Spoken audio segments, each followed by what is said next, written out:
This website that I chose to do was called Nearpod. It's a place where you can really gather all of your lessons and keep them all in one spot so that way they're easy to find and easy to pull up.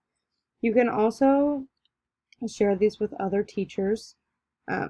You are also able to search the Nearpod library, and it's going to give you different things that you can use that are more of a template, or even just if you just want to use that lesson plan.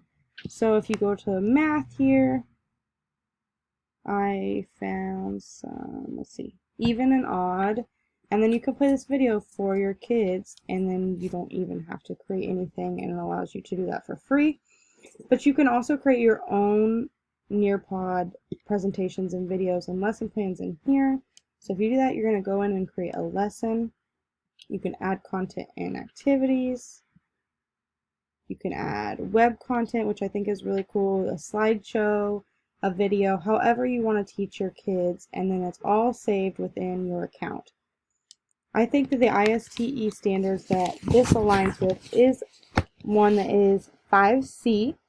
It says to use technology to engage and reflect in practices that support personal growth and development, and I do think that this really does support the growth and development of teachers, and that they can use other teachers' work and things that they've really put time into because they want to build upon their knowledge, and they also want to help their students. And I think that using other people's knowledge is sometimes better than using only your own, because they're able to get a larger, broader learning experience.